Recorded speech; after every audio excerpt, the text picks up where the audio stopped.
Allez, on reste Merci. dans l'armée talibé, plutôt Manu, hein, pour nous intéresser à ce décret pris par le colonel Mamadi Doumbouya hier soir, décret qui dissout le BIR basé à Soronkoni, à 35 ou 25 km de Cancan. Et juste quelques jours après la dissolution du BSP déjà, le désormais défunt bataillon de la sécurité présidentielle qu'on a vu sous le président Alpha Condé. Ouais. Donc le colonel a pris hier le décret également pour dissoudre le bataillon d'intervention rapide. Un peu une autre unité également qui était basée à Soronkoni, une unité d'élite également. Effectivement, oui. Qui était basée à Soronkoni. Donc le décret non seulement annonce la dissolution de ce bataillon, mais aussi affecte son camp, donc celui de Soronkoni, à la disposition désormais du groupement des forces d'intervention rapide. GFIR. Le GFIR, oui. Je ne sais pas trop quelle est la différence parce que de toute façon on est encore dans l'intervention rapide. Il y avait le bataillon d'intervention rapide. On passe au groupement d'intervention rapide. Ceux qui sont peut-être dans l'armée peuvent nous expliquer, est-ce qu'on passe d'un échelon à un autre ou est-ce qu'on descend d'un échelon à un autre. En tout cas, on passe d'un bataillon à un groupement. Le GFIR, évidemment, non seulement selon toujours le décret, récupère donc le camp d'entraînement du BIR à Soronkoni. Donc du défunt BIR. Désormais défunt BIR. Mais peut, selon le décret en tout cas, peut aussi s'entraîner dans tout autre endroit du territoire national en cas de besoin. Bien. Et qu'est-ce qu'on sait des raisons, cabinet, Lincoln, Talibé et tous les autres, qu'est-ce qu'on peut comprendre des raisons qui peuvent avoir prévalu à cette autre dissolution? Non, mais c'est difficile de savoir les raisons qui prévalent quand il est question de la Grande Muette. De la Grande Muette. On ergote là-dessus, on essaie d'en savoir davantage. C'est pourquoi il est important qu'il y ait un porte-parole au ministère de la Défense qui puisse s'exprimer. Je pense que ça devient assez prégnant d'avoir un porte-parole. Absolument. Qui puisse expliquer un peu. Est-ce qu'il y en a ou pas? Parole de l'armée. Non, moi j'en ai. À l'époque, à un moment donné, il y avait le colonel Aliou Diakité, je pense qui est redéployé ailleurs.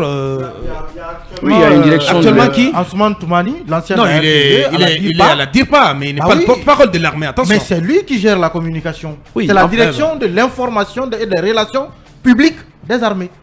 Il n'est pas officiellement porte-parole. Non, je pense que la DIRPA. Ou bien on nous dit carrément que le directeur de la DIRPA fait office de porte-parole de l'armée. En fait, le patron de la DIRPA est un peu comme en France, c'est lui qui parle quand il est question de l'armée. Sauf que s'il ne s'exprime pas, on est à même de ne pas savoir effectivement c'est ce qui s'y passe. Mais bon, après, moi je pense plutôt que le fait de supprimer un peu ces bataillons-là, c'est à l'effet un peu de casser un peu cette juxtaposition d'unités d'élite qui sont à la fois assez budgétivores et ça crée aussi beaucoup de problèmes quand c'est des groupes d'élite formés et qui peuvent être parfois antinomiques entre eux. Donc je crois que ça peut s'expliquer par le fait de ne pas avoir beaucoup d'unités comme ça qui se juxtaposent et à l'effet donc de les rendre plus performants. Et je pense peut-être que ça doit être cela la raison. Bien. On voit bien, Garay, que le colonel, il veille comme un vigie dans la mature sur l'armée, sur la Grande Muette. Oui, mais c'est très important. Il faut quand même comprendre que nous sommes à une période de transition. C'est assez fragile. Donc il faut quand même veiller à cela, avoir un œil sur l'armée. C'est très important parce que la Guinée n'a pas intérêt à aller sur un terrain caustique. On a aujourd'hui intérêt de faire en sorte que cette transition marche.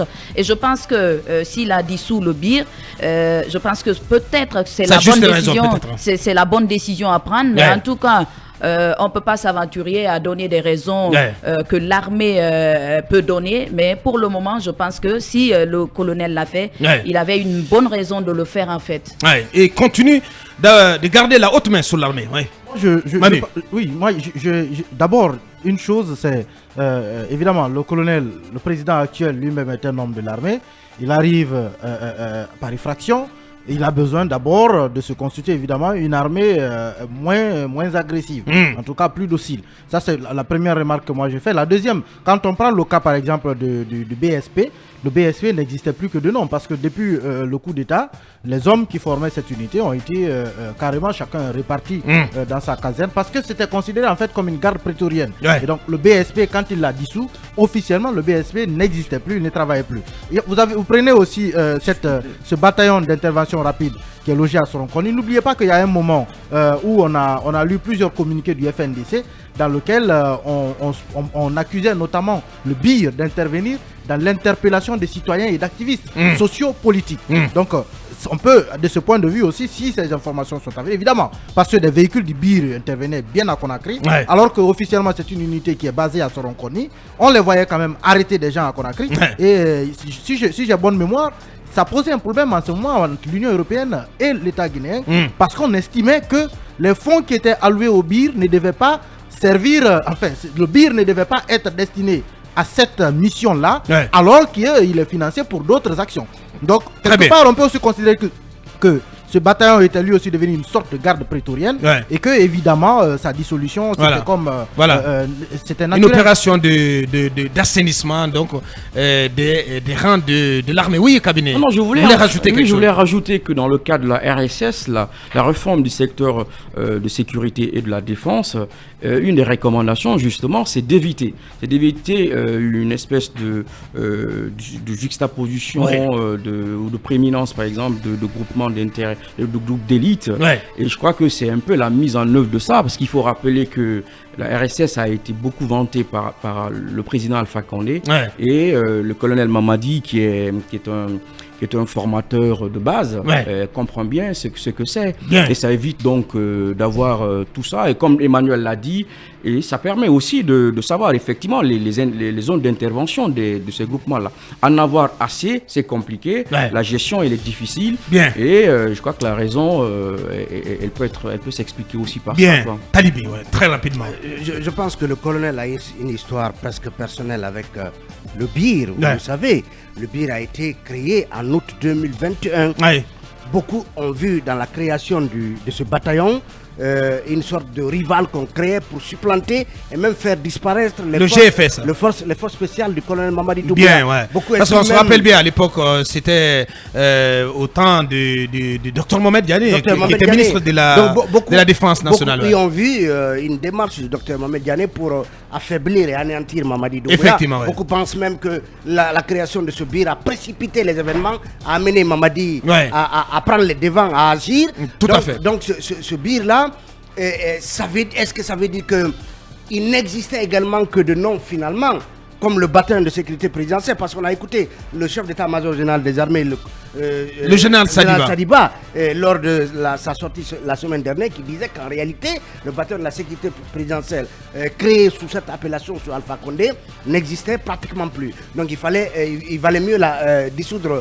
Formaliser cela d'un point de vue administratif. Alors, ce bataillon, le BIR, voilà, c'est une unité militaire qui regroupe des compagnies, c'est un peu ça la différence. C'est une unité militaire, alors que le groupement est un ensemble de plusieurs unités militaires. Donc aujourd'hui, voilà, ça n'est officiellement fini du BIR. Voilà, dont on se disait d'ailleurs que voilà, il n'avait pas longue vie.